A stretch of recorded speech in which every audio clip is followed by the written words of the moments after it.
함께 보실 하나님의 말씀은 에베소서 5장 8절부터 10절까지의 말씀입니다.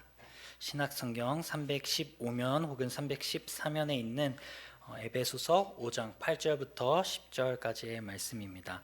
이 계시의 말씀을 읽을 때에 하나님의 음성이 들려주길 바랍니다. 너희가 전에는 어둠이더니 이제는 주 안에서 빛이라. 빛의 자녀들처럼 행하라. 빛의 열매는 모든 착함과 의로움과 진실함에 있느니라. 주를 기쁘시게 할 것이 무엇인가 시험하여 보라. 아멘. 이것은 하나님의 말씀입니다. 오늘 말씀 전해주실 목사님은 진두봉 목사님이십니다. 목사님을 통해 주실 하나님의 말씀의 제목은 하나님을 기쁘시게 하는 삶입니다. 목사님 나오실 때 환영하고 감사하는 마음으로 우리 박수하겠습니다.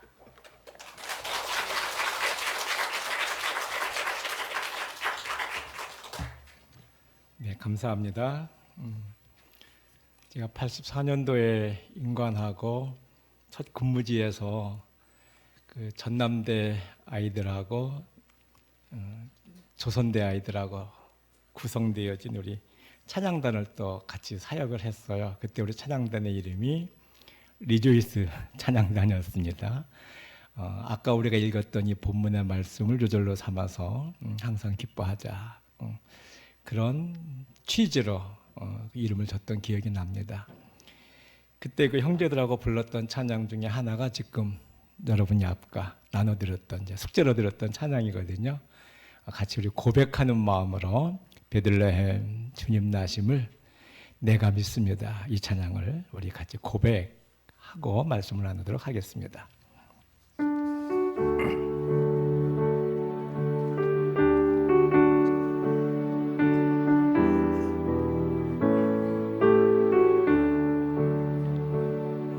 베들레헴 주님 나하심 나 믿네.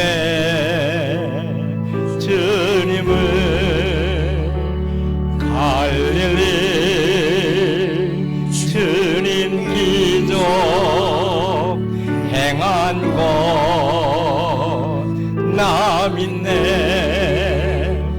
겟세마네 기도하신 주 갈보리에 죽으셨네. 무덤석 사셨네. 나 믿네. 나 믿네. 나 믿네. 나 믿네. 이 세상을 다스리신 나 믿네. 누가 믿습니까? 아멘. 날 위해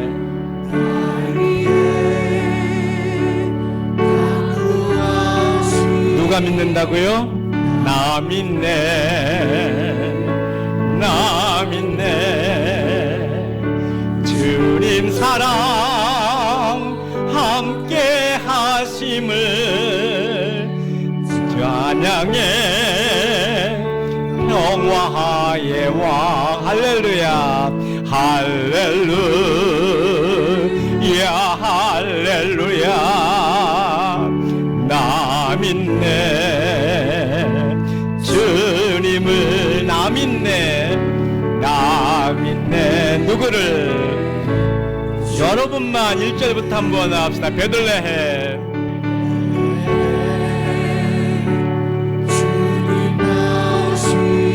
누가 믿습니까? 누가 믿는다고요? 갈릴리 주님 기적 행한 것 내가 나 믿네. 아멘. 주세만은 기도하신 주 갈보리에 죽으셨네. 무덤석 사셨네. 나 믿네. 나 믿네. 나 여러분만 마지막으로 이 세상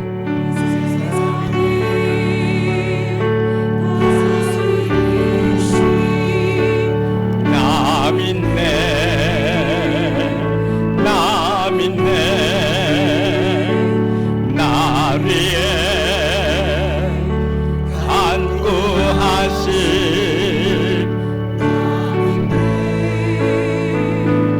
나 믿네. 주님 사랑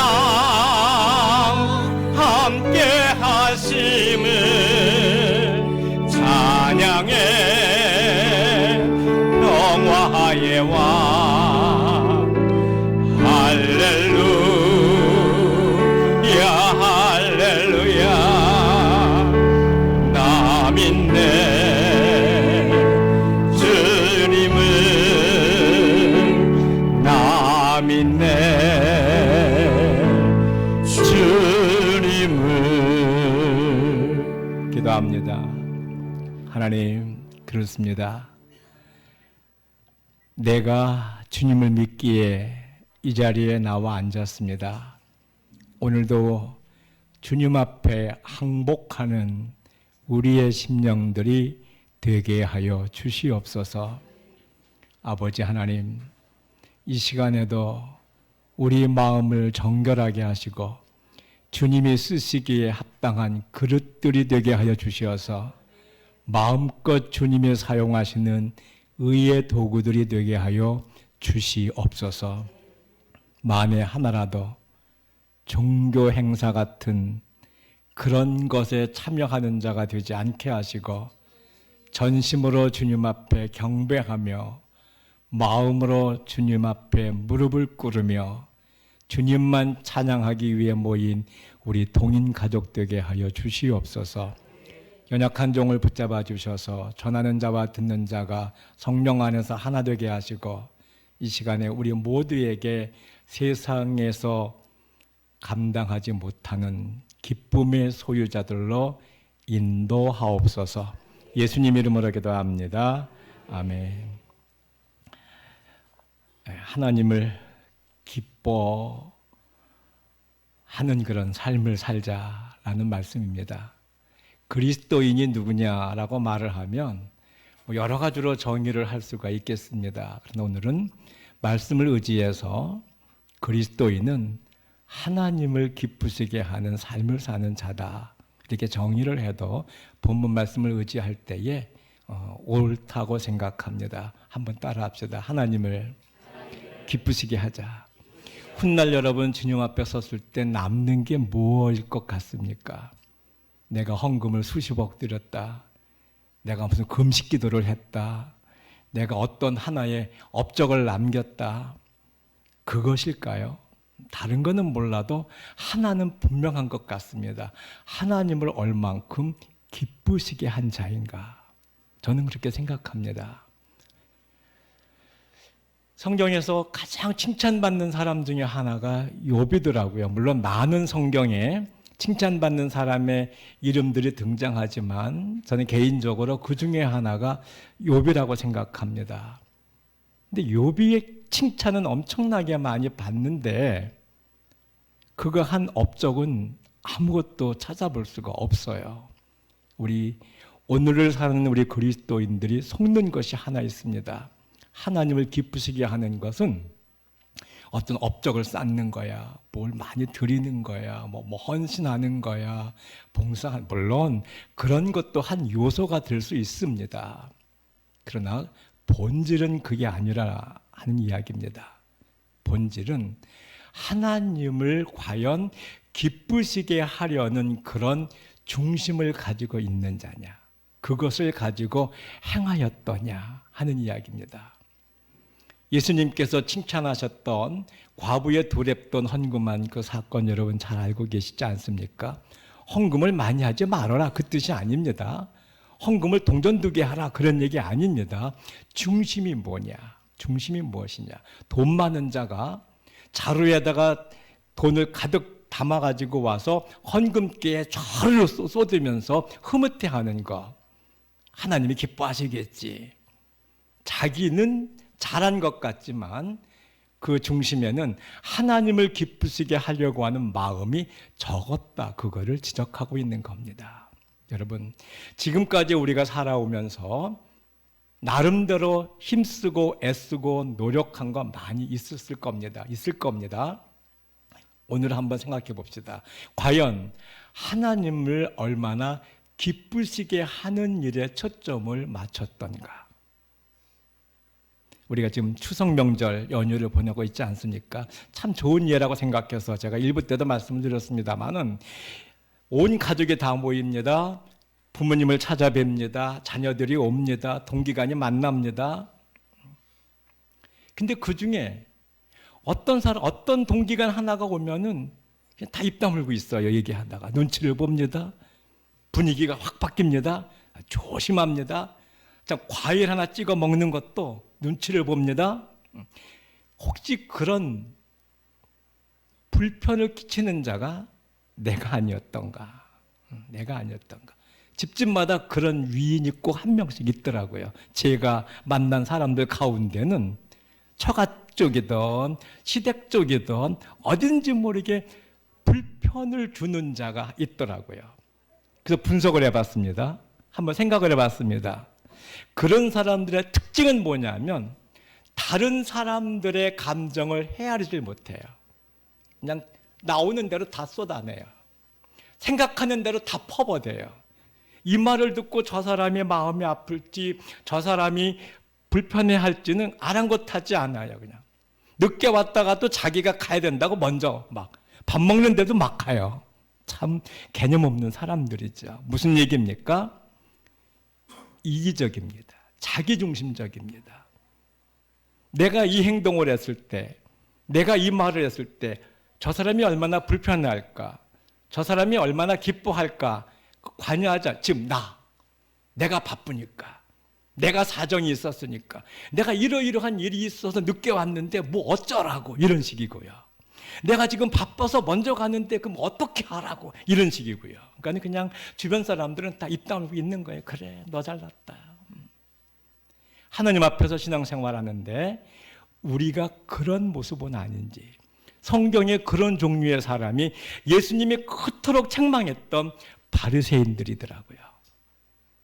여러분, 혹시 나는 바리새인이 아니었던가? 우리 한국 교인들의 기질 중에 하나가 바리새인 기질이 생각보다 여러분 많이 있습니다. 용서하십시오. 새벽기도 나오지 말라는 얘기 아닙니다. 333 새벽기도 한다고 하는데 많이 나오십시오.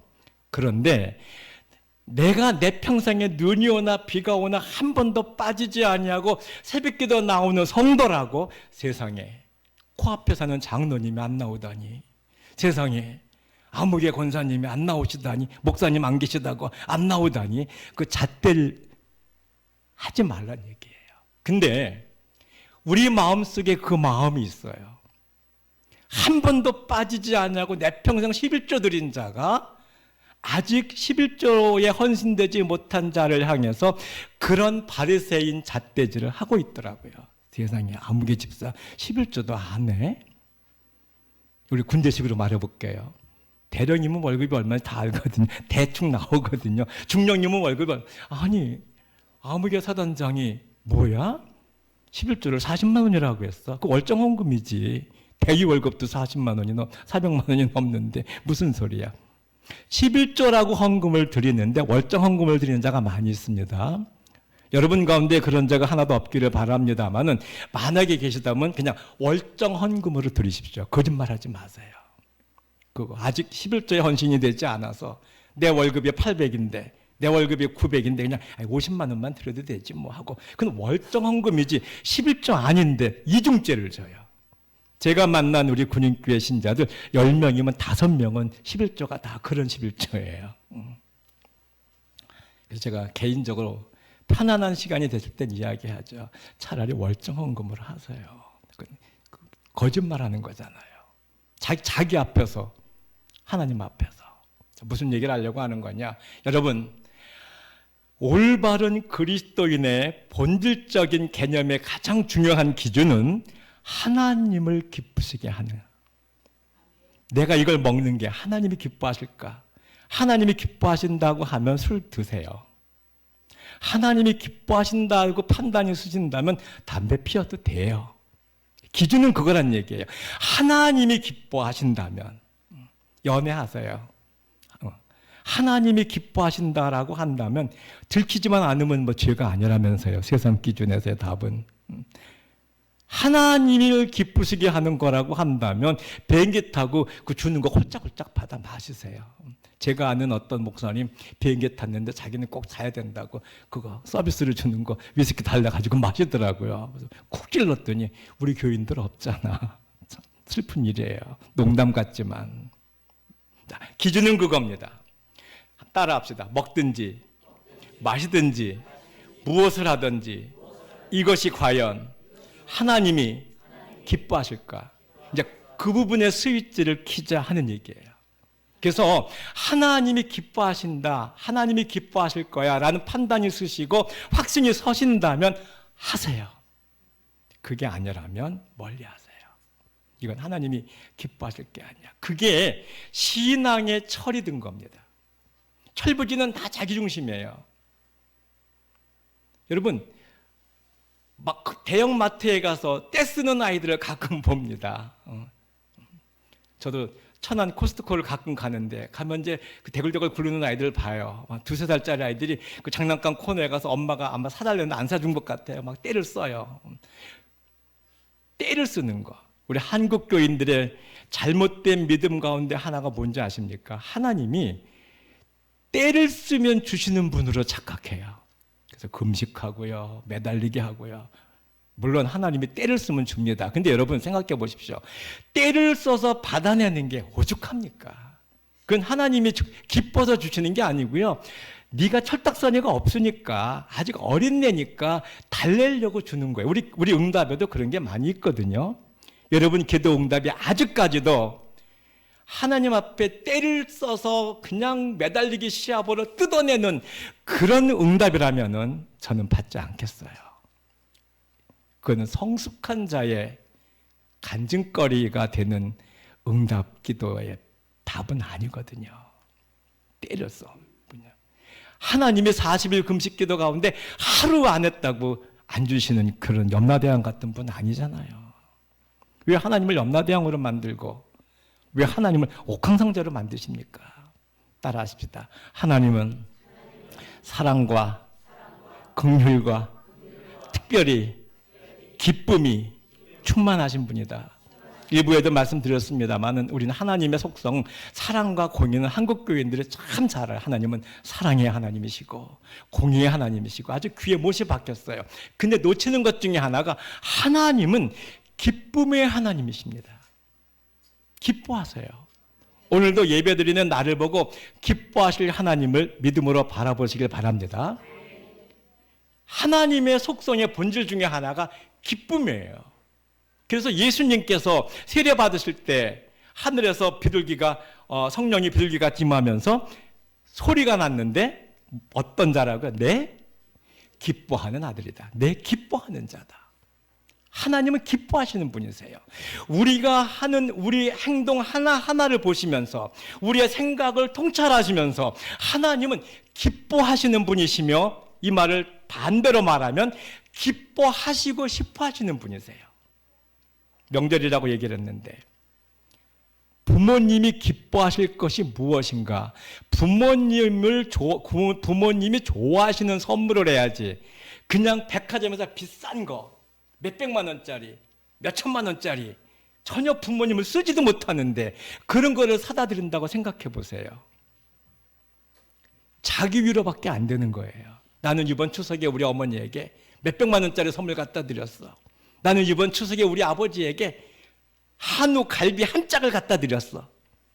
아버지는 이가 다 빠져갖고 이빨 4개로 잡수시는 분이신데 한우 갈비 한 짝이 무슨 소용이 있겠어요. 그게 부모님의 마음은 헤아리지 못하고 자기 중심적으로 이거는 비싼 거니까 우리 아버지가 좋아하실 거야. 제가 아는 어떤 분 친구들하고 가서 이렇게 먹었는데 아마 맛있게 먹은 모양이에요. 토종닭집을 90 먹은 어머니를 모시고 토종닭집을 모시고 가는데 찔겨서 한 점도 못 잡수시더라고요. 그건요, 압력밥솥에다가 한 시간 이상 과도 젊은 사람도 먹기가 힘들어요. 자기는 나이가 40 이전이니까 마음껏 즐겼겠지만 세상에 90 가까운 어머니가 토종닭집 식당에 가지고 그거를 젊은 사람 마냥 즐기시겠어요? 그게 바로 부모님을 기쁘시게 한다고 하지만 자기중심적인 발로에서 나타난 결과물이라는 건데, 우리가 신앙생활은 그렇게 하고 있지는 않는지 생각해보자 하는 이야기예요. 오늘 본문 에베소서 5장 10절 말씀을 요절로 삼겠습니다. 같이 한번 읽어봅니다. 시작. 주를 기쁘시게 할 것이 무엇인가 시험하여 보라. 주를 기쁘시게 할 것. 이제부터는 먹든지 마시든지 무엇을 하든지 이게 과연 주님을 기쁘시게 하는 건가? 그거를 생각하는 그 스위치가 켜지는 저와 여러분 되었으면 참 좋겠습니다. 그냥 내 중심에서가 아니고요. 내 생각이 아니고요. 지금까지 살아왔던 내 경험을 바탕으로 한 거기에 근거가 있는 것이 아니라 이거는 성경적인 근거에서 하나님이 기뻐하시는 거야 라고 하는 그 방향으로 방향 전환할 수 있는 저와 여러분 되었으면 참 좋겠습니다. 한국 교인들이 그런 교인들로 채워진다면 오늘 개독교라는 말이 나오겠습니까? 우리가 그 부분의 스위치를 너무 끄고 살았어요. 다 열정껏, 자기중심적으로, 자기 생각으로, 자기 경험으로. 바리새인의 믿음이 얼마나 대단합니까? 사실 우리는 발벗고 쫓아가도 바리새인들의 믿음, 자기들이 이게 하나님이 기뻐하실 거야 라고 정해놓은 그 규정을 따라 사는, 어떻게 보면 훌륭한 거예요. 지난번에 어떤 분이 그런 얘기 하더라고요. 목사님, 그 이단들의 열정이 대단해요. 본받고 싶어요. 제가 그런 말 하지 마. 바람직하지 않아. 그들은 이단들이기 때문에 그 열정이 대단한 거야. 그렇게 안 하면 구원을 이룰 수가 없다고 그들의 교리가 가르치니까 그들 나름대로 구원받기 위해서 발버둥 치는 거야. 그걸 보고 부럽다고. 그건 정립이 잘못된 거야 라고 얘기를 했어요. 여러분, 이단들의 열정이 부럽다고요? 교인들이 본받아야 된다고요? 그런 헛된 소리 하지 마세요. 그건 잘못된 믿음이에요. 잘못된 믿음에서 발로 되었기 때문에 잘못된 열정을 품고 나가는데 그 분별력도 없이 그거를 부럽다고 하다니 아닙니다. 북한 공산당들의 열정이 얼마나 대단합니까? 그게 부러우니 이제 우리는 그걸 본받자. 공산당의 열정을 본받자. 우리 동인교회 표어로 쓰면 되겠습니까? 그거는 잘못된 세뇌에 의해서, 그 교육에 의해서, 세뇌된 교육에 의해서 나오진 발로의 결과물이기 때문에 뭐 그거를 부럽다, 본받자 그럴 필요까지는 저는 없다고 생각하는 사람 중에 하나예요. 자, 주를 기쁘시게 할 것이 무엇인가 뭐하여 보자? 시험하여 보자. 우리 한글어 번역은 이것도 시험이고 저것도 시험이에요. 하나님이 하시는 것도 시험이고 마귀가 주는 시험도 시험이니까 헷갈려요. 근데 여기서는 테스트예요. 하나님이 주시는 시험은 테스트예요. 요셉의 시험, 마귀가 주는 시험은 유혹이에요. 마귀가 주는 시험에 빠지면 넘어지고 믿음을 저버리고 낙심이에요. 하나님이 주시는 시험은 인내하고 견디면 더 성숙해요. 더 성화되는 거예요. 분별력이 생기는 거예요. 여러분, 이게 하나님을 기쁘시게 할 것인지 매 순간마다 시험하는 그런 초점을 갖는 여러분 될 수 있기를 원합니다. 내 사회 후보생으로 A, B가 있어요. A는 서울대를 나왔고 어느 대기업에 취업을 해서, 그렇다고 그게 나쁘다는 건 아닙니다. 오해는 하지 마세요. 연봉이 한 1억이 훨씬 넘어요. 초봉이. 근데 교회를 이제 갓 다닌대요. 그리고 다니겠던데요. B는 지방대를 나왔어요. 연봉이 한 5천밖에 안 돼요. 근데 아주 신앙생활 어렸을 때부터 잘해요. 교회에서도 뭐 이런저런 아주 헌신된 모습이 많이 보여요. 솔직히 여러분, 어떤 사이 얻을래요? 물론 말은 이쪽이어야 하겠지만 속은 그래도 이놈이 낫지. 왜 우리의 모든 잣대가 안 믿는 사람하고 똑같은 그 잣대를 가지고 흘러가야 하는지. 성실하고 싹수가 있고 보이는데 어떻게 하다 보니까 돈이 많은 게 한 푼도 없대요. 교제하지 말라고 하더라고요. 제가 아는 권사님. 아니야, 교제하지 마. 자기네 교회 어떤 아무개 형제가 좋아해요. 근데 아니야. 그 집, 그 부모님들도 아주 거지야. 전세 살아. 임대주택 살아. 그 친구 뭐 하는 것도 아무것도 없대. 그게 기준이에요. 물론 그걸 가지고 전부를 말할 수 없는데 솔직히 말하면 오늘을 사는 교회를 다니는 목사, 장로, 집사, 권사들마저도 그 잣대로 얘기를 해요. 목사들 모임에 가잖아요. 자랑하는 게 그거더라고요. 우리 사위가 연봉이 얼마래. 우리 며느리가 요번에 또 사업을 확장을 했어요. 그런 거를 자랑해요. 물론 자랑할 수도 있겠지만 그러면 그 중에 며느리 사위 없는 그런 목사님들도 있거든요. 아주 취업 못한 아들을 둔 목사도 있거든요. 그런 거 눈에 안 들어와요. 그냥 따다다다다다다 속으로 그냥 안수 집사 정도 해서 그냥 끝났으면 될 텐데. 용서하세요, 안수 집사님은.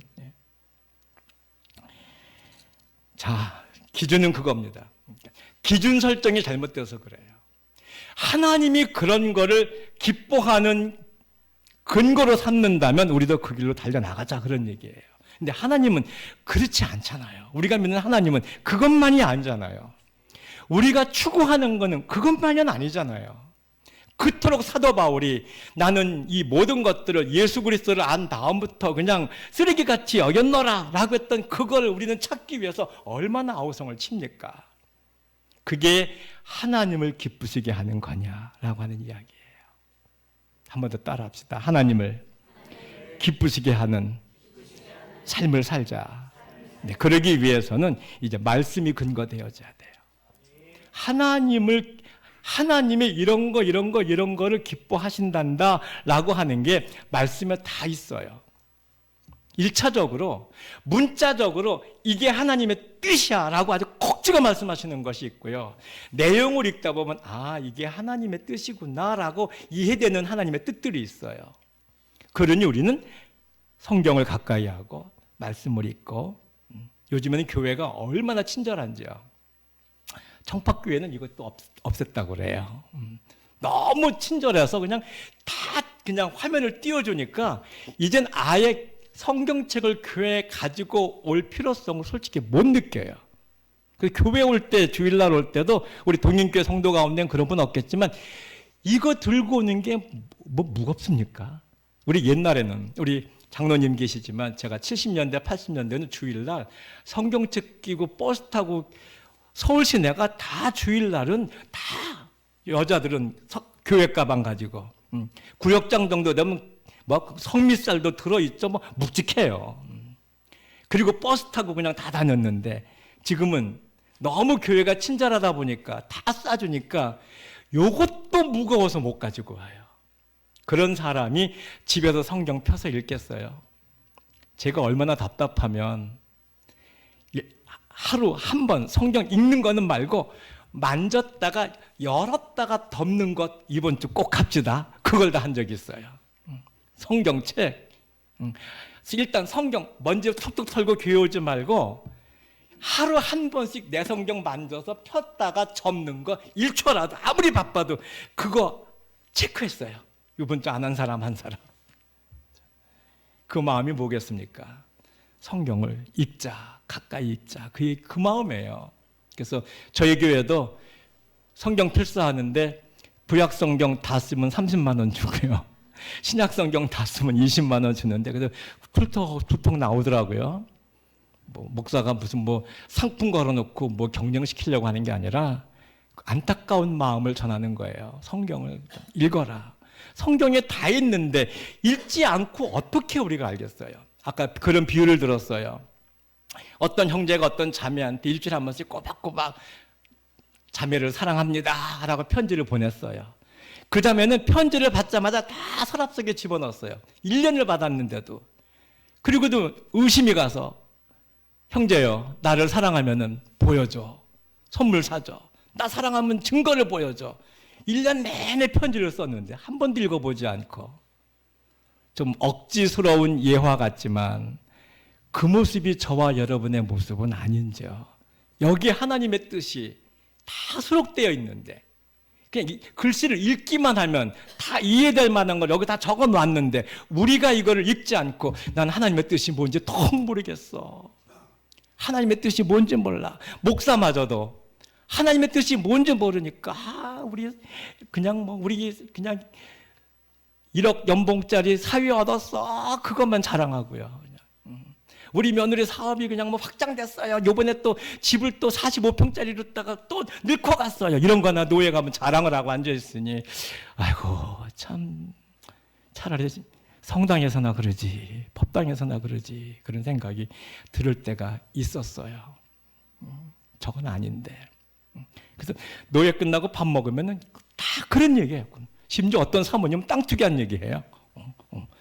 사모님 이번에 용인에 가서 뭐 하면 뭐 된대. 뭐 아파트 옆에 무슨 뭐 연세대학교 세브란스 병원이 들어왔대나 뭐 우리 그거 사자. 뭐 죄송합니다.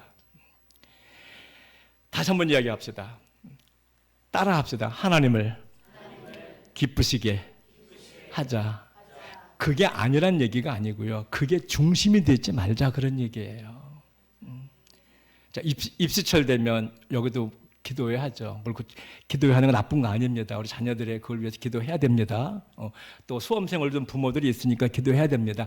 그러나 놓치지 말아야 될 것은 대학을 못 가는, 대학을 안 가는 그런 형제가 자매가 있다면 거기도 신경 써가면서 특별기도 하세요. 한국교회가 수험생들을 위해서 특별기도는 할 줄 알면서 고등학교 졸업하고 대학 안 가는 그 친구들을 위해서 기도회 하는 교회는 제대로 못 봤어요. 그쪽만 하면 그러면 이 친구들은 뭡니까? 그게 아니잖아요. 교회는 그런 것이 아니잖아요. 딴 데는 그러 할지라도 진급되면 축하해 주세요. 그러나 진급 안 된 사람들도 격려해 주세요. 과장이 부장됐다고 교회에서 그것만 띄우면 만년 과장하고 있는 사람은 그 뭐 저주받은 인생입니까? 아니잖아요. 우리의 잣대는 그것만이 아니잖아요. 아파트 평수 늘려가는 거 물론 축하해 줘야 됩니다. 하지만 아파트 못 늘려가는 사람도 있잖아요. 그럼 이 사람은 축복받은 사람이고 이 사람은 저주받은 사람입니까? 아니잖아요. 아니잖아요. 우린 그걸 알잖아요. 그래서 이제는 하나님을 기쁘시게 하는 것은 그 잣대만이 아니다. 그 잣대만이 아니다. 그리고 설령 그런 데에 있는 사람은 반대급부에 있는 사람도 생각하면서 격려해주는 그 교회가 더욱더 아름다운 공동체가 아니겠어요. 따라하죠. 우리는 개체가 아니라 지체다. 여러분 교회가 다른 동창회 모임하고 다른 게 뭡니까? 저들은 개체고요. 우리는 지체 아니겠어요? 한 몸이잖아요. 눈이고 코하고 입이고 귀잖아요. 어떤 게 잘난 거 없잖아요. 그러면 하나님을 기쁘시게 하는 거는 빛의 자녀이니까 빛에 거하라 하는 얘기예요. 어둠의 자식이니까 아무도 안 보는 것 같이 생각하고 함부로 하지 마라 그런 얘기. 밤에는 죄를 짓잖아요. 골방에 혼자 있으면 아무도 안 보는 것 같아서 죄를 짓잖아요. 그런 데서 탈피하라 그런 얘기예요. 아버지는 안 봐도 하나님은 보시잖아요. 그게 우리 믿음인 줄로 믿습니다. 다음 주 나눌 말씀이 그거예요. 코람데오예요. 하나님 앞에. 이게 우리 장로교회 금지 아니겠어요? 하나님을 기쁘시게 하는 것. 전에는 어둠이더니 이제는 빛의 자녀다. 빛의 자녀처럼 뭐하라? 행하라. 자식 앞에서 부끄러운 것, 문 걸어 잠그고 내 자식이 보면 부끄러울 거라면 그런 영상을 보지 마세요. 젊은 아빠들. 우리 젊은 엄마도 마찬가지예요. 내 자식이 봤을 때 부끄러운 거라고 한다면 하지 마세요. 요걸 좀 확대시킬게요. 그걸 확대하는 게 하나님이에요. 하나님께서 하나님 앞에서 부끄러운 거란 생각이 든다면 거기 가지 마세요. 하나님 앞에서 자랑스럽지 않은 거라고 한다면 그거 마시지 마세요. 그거 안 마셔갖고 진급 안 하면 어때요? 지금 이런 배짱을 가졌으면 참 좋겠습니다. 아이, 목사님, 사회생활 하려면요, 그게 아니에요. 그렇게 했다간 진급도 못하고요, 다 도태돼요. 도태되면 어때요? 좀 이런 믿음의 배짱이 있는 저와 여러분 되었으면 참 좋겠습니다. 여러분, 잠자는 자, 그 앞부분에 보니까 에베소서 5장 14절에 보니까 영적으로 잠든 자가 많다. 잠들면 감각이 없잖아요. 분별력이 없잖아요. 그러니까 12절에도 보니까 은밀히 행한다. 저들의 특징은 은밀히 행한다. 물론 오늘날 한국 교인들이 잠들다가도 이 땅에서 깨어나긴 합니다. 이렇게 예배드리고 열 때는 깨어나는데 예배당 문 밖에 나가면 다시 잠들거든요. 또 졸거든요. 그러지 마라. 1년 내내 깨어 있어라 하는 이야기입니다. 주님이 우리에게 하신 말씀 뭐예요? 말씀을 맺어봅니다. 세상에 나는 빛이다 하셨어요. 주님이 빛이세요. 우리도 빛의 자녀라. 빛의 자녀니까 빛의 자녀처럼 뭐하라? 행하라 라고 말씀하셨잖아요. 빛의 자녀는 감출 게 없는 거예요. 지난번에 왔을 때 그 말씀 드린 것 같아요. 예수님이 우리를 친구라고 하셨어요. 친구. 그 친구의 의미가 많지만 거기서 가장 중요한 친구의 개념은 비밀이 없는 사이, 그거예요. 주님은 우리를 비밀이 없는 사이로다가 대해주고 계세요. 세상 사람들은 종인데 비밀이 없는 사이예요. 그게 친구예요. 드러내는 거죠. 자, 그래서 빛의 자녀처럼 행하라라고 주님이 말씀하신 것을 보니 그것은 불가능한 것이 아니라 가능하다. 우리는 그래요. 아, 목사님. 그는 뭐 목사님들이나 하는 거죠. 뭐. 여러분 잊지 마십시오. 우리 기독교는 이원론이 아닙니다. 목사들 그룹, 신부들 그룹, 사제들 그룹 따로 있고, 전 평신도란 말을 별로 좋아하지 않아요. 평신도 그룹 따로 있고, 고난주간 되면 목사들 그룹은, 성직자 그룹은 성경 한 번 꽉 읽어야 되고, 나는 뭐 평신도 그룹이니까 뭐 한 10절 정도 읽어도 되고, 뭐 이거 아닙니다. 따라하죠. 목사와 성도는 기능적 차이다. 우린 똑같아요. 다 하나님의 자녀예요. 이해하시겠습니까? 목사는 새벽기도 맨날 해야 되고, 나는 권사니까 한 달에 한 번 해도 되고, 그런 잣대를 들이대지 마시라고요. 우린 똑같은 거예요. 몸의 지체는 다 똑같은 거예요. 그러니까 빛의 자녀처럼 행하라. 하나님을 기쁘시게 하는 것. 자, 하나님을 기쁘시게 할 것이 무엇인가? 뭐 하자? 시험하자. 테스트하자.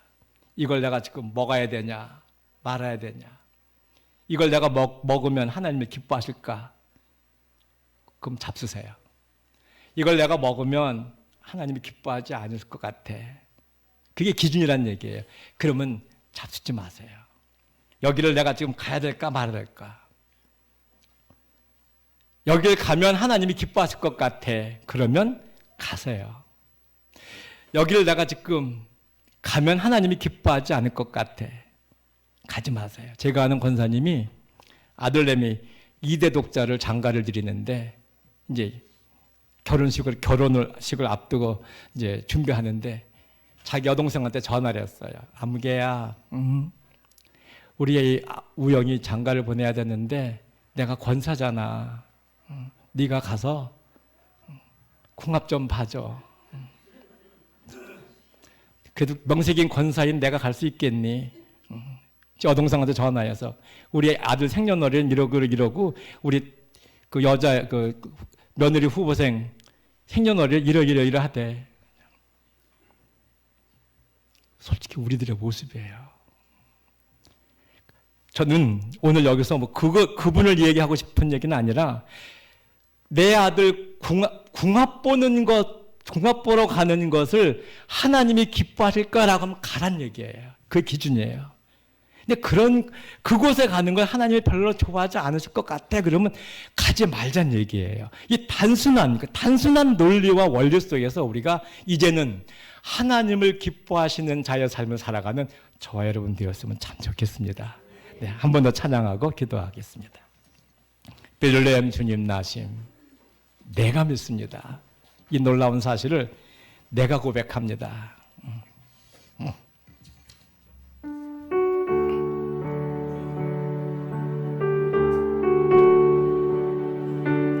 저와 여러분의 고백이 되기를 소망합니다. 베들레헴 주님 나하심 나 믿네 주님을 갈릴리 주님 기도 행한 것나 믿네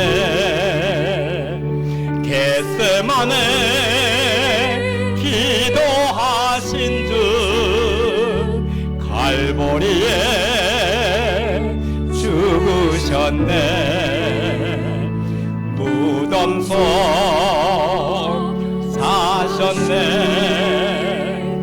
나 믿네 나 믿네 나 믿네 나 믿네 이 세상을 다스리신 나 믿네 나 믿네 나를 위해 간구하신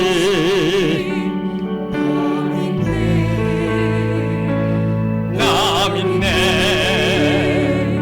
주님 사랑 함께 하심을 찬양해 영화에 와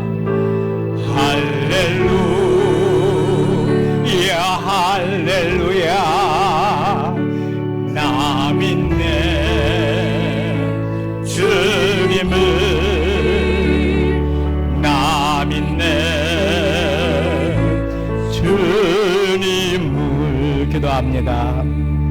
하나님 사랑하는 동행교회 지체들 한 사람도 하나님을 슬프게 하는 자가 없게 하시고 근심케 하는 자가 없게 하시고 하나님을 기쁘시게 하는 인생의 승리자가 되게 하옵소서.